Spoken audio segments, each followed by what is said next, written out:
So we leave tomorrow morning at 7 a.m. for our 2-week trip to go island hopping through Greece. So excited, but I haven't packed anything. And we have less than 12 hours till takeoff. So let's get started. We're going to figure out exactly what to pack, what not to pack, and how to make it all fit. Let's go. Okay, the first thing I like to do is hang up everything that I'm thinking about wearing. Just pull it off from the closet so I can get a better idea for what outfits will be better suited for each of the different excursions and activities that we're planning on doing while we're there. Obviously, I'm going to want to dress every night to be able to go out to dinner and then daytime trips. And in addition, any type of special activities that we're doing, like snorkeling or boating or whatever extras. So I like to pull everything out and just get a good sense of what I want. Try some things on if I need to.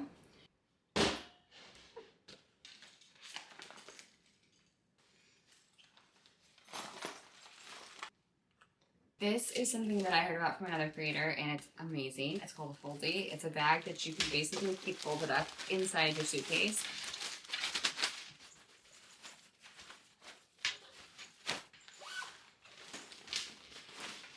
Then you have another bag. And you can also the bottom for that extension.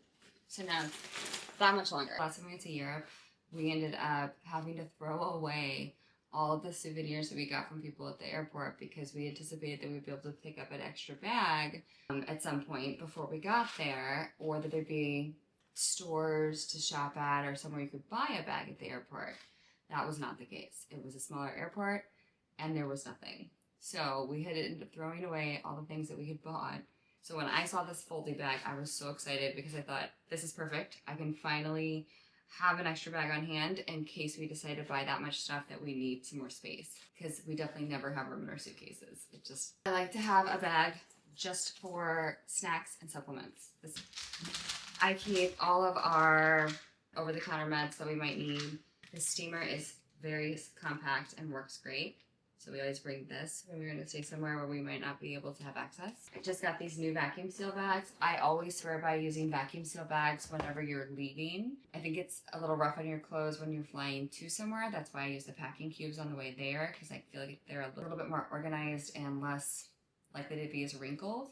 But I use the vacuum seal bags when I don't care at the end. As soon as something is declared dirty and not going to be worn again, it goes in the bag. So then, especially if you have to change locations and you're moving from one hotel to another, it just kind of condenses that stuff, the dirty clothes that aren't going to be worn again, out of the way. And it makes it a lot easier when you're packing to leave. We have multiple of these, and then they are kind of always pre-filled and ready to go. Sometimes I'll use the travel-size bottles. Most of the time I just refill. Basically have these packed. We have a few different ones, depending on what kind of trip it is and what all we need. I do swear by packing cubes. I can fit so much more clothes in my suitcase when I use the packing cubes. Typically, we'll do only carry-ons if we can get away with it. Usually a week or so, we can get away with a carry-on rolly bag and our backpacks. Our backpacks are pretty much as big as they can be to go underneath the seat. They're ones we use just for travel, so it's basically like having a second bag. We really give a lot more space because we don't only have our clothes and shoes and everything that we need for ourselves. We have cameras and drones and tripods and all the extra things that we bring on every trip with us as well. So we have to really make it work.